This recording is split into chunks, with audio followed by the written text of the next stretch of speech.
আসসালামু আলাইকুম ওয়া রাহমাতুল্লাহি ওয়া বারাকাতুহু। অন্যান্য ধর্মের যারা আছেন সকলকে আন্তরিক শুভেচ্ছা জানিয়ে আমি আমার সংক্ষিপ্ত সভাপতির বক্তব্য শুরু করছি।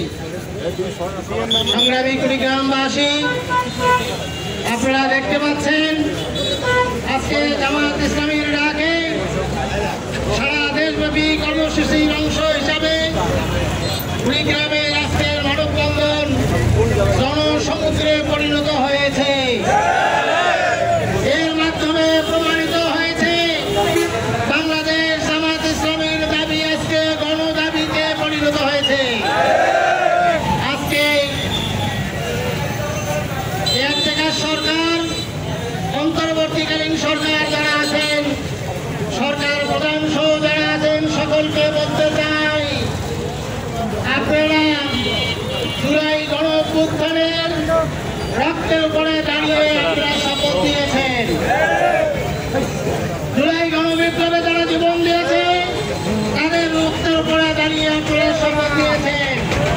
সুতরাং তাদের দাবি দেওয়া না মেনে জুলাই সনদের কার্যকর ব্যবস্থা না নিয়ে, জুলাই সনদকে কার্যকর ভিত্তি না দিয়ে আপনারা যদি আপনাদের দায়িত্ব পালন শেষ করতে চান, এই শহীদদের রক্তের সাথে গাদ্দারি করা হবে।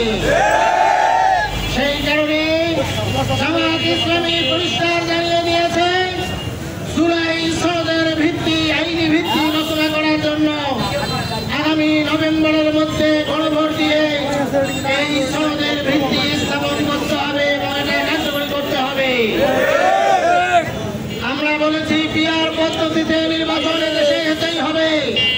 তার কারণ এদেশে ইতিপূর্বে যত নির্বাচন হয়েছে সকল নির্বাচনে কালো টাকার ব্যবহার আর পেশি শক্তির ব্যবহারের কারণে মানুষ স্বাধীনভাবে ভোট দিতে পারে নাই। ছোট ছোট দল যারা আছে তাদের ভোটের মূল্যায়ন করা হয় নাই। আজকে কেউ ভোট পেয়ে সরকার হয়, কারো ভোট পচে যায়। আমরা চাচ্ছি পিআর পদ্ধতিতে নির্বাচন হলে কালো টাকার ব্যবহার থাকবে না, পেশি শক্তির ব্যবহার থাকবে না এবং সবার ভোটের মূল্যায়ন করা হবে। সে কারণে আমরা চাই অনেকগুলো সুফলের নিয়ে পিআর পদ্ধতিতেই নির্বাচন দিতে হবে। এটা মানুষের গণমানুষের দাবিতে পরিণত হয়েছে। আজকে যারা বলেন পিআর বোঝেন না, তাদেরকে বলবো পিআর বুঝে সে রাজনীতি করে। আজকে যারা পিআর বোঝেন না তারা এক সময় কেয়ারটেকারও বুঝতেন না। সেই কারণে আমরা বলবো পিআর পদ্ধতিতে নির্বাচন দিয়ে নিজেদের সক্ষমতা প্রমাণ করুন। এদেশের মানুষ কত শতাংশ ভোট আপনাদেরকে দেয় এটা প্রমাণ করুন পিআর পদ্ধতির নির্বাচনে এসে, ঠিক কিনা?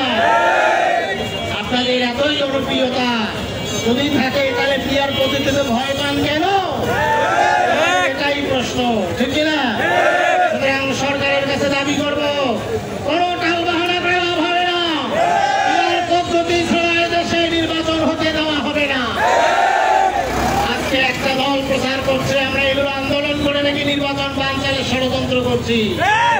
আমরা পরিষ্কার বলতে চাই, নির্বাচনের মাঠে তো আমরাই আছি, নির্বাচনের সকল প্রস্তুতি আমরাই নিয়েছি, প্রার্থী ঘোষণা আমরাই করেছি, মাঠে ময়দানে চষে বেড়াচ্ছি আমরা। নির্বাচন বানচাল করার যদি ষড়যন্ত্র আমাদের থাকতো এগুলো আমরা ময়দান তৈরি করতাম না। সুতরাং আমরা বলতে চাই, নির্বাচন ফেব্রুয়ারিতে গেল, ডিসেম্বরে নির্বাচন দিলেও আমাদের আপত্তি নাই। আমরা নির্বাচনের জন্য সদা প্রস্তুত হয়ে আছি। যে সমস্ত দাবি দেওয়া জনগণের দাবি, এগুলোকে পূরণ করে নির্বাচন দিন। আমরা নির্বাচন 100% কার্যকরী করবো ইনশাআল্লাহ।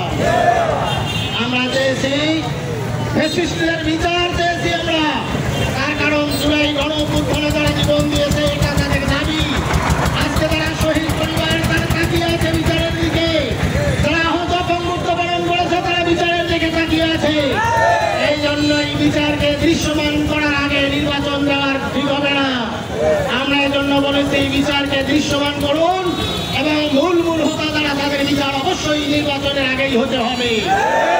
আমরা বলেছি এই যে 14 দল, এই 14 দল এই সরকারকে, ফ্যাসিস্ট সরকারকে 15 বছর টিকিয়ে রাখার জন্য সমস্ত কাজ করেছে।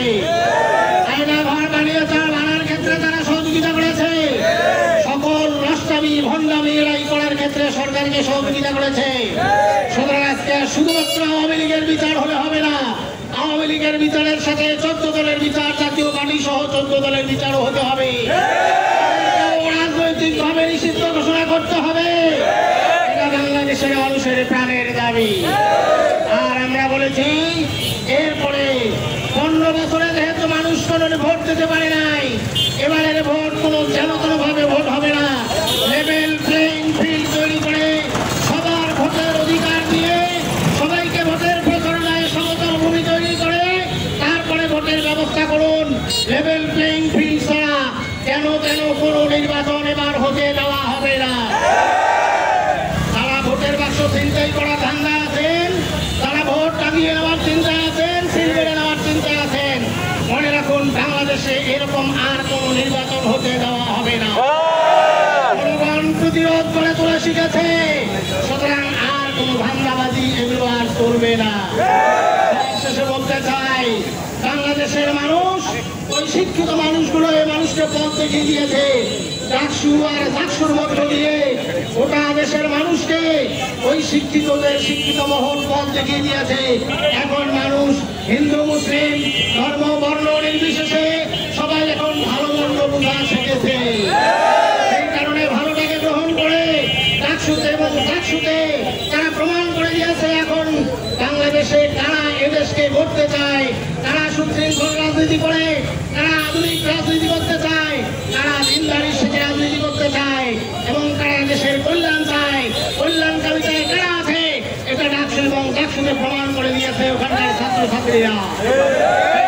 গোটা দেশের চিত্র তাই হবে, এটা ভাবতে পারে একটি দল আমাদের বিরুদ্ধে সর্বদাই প্রচারণা, নেগেটিভ প্রচারণা অর্থাৎ অপপ্রচার এবং আমাদের বিরুদ্ধে সব সময় তারা অপপ্রচার চালিয়ে যাচ্ছে।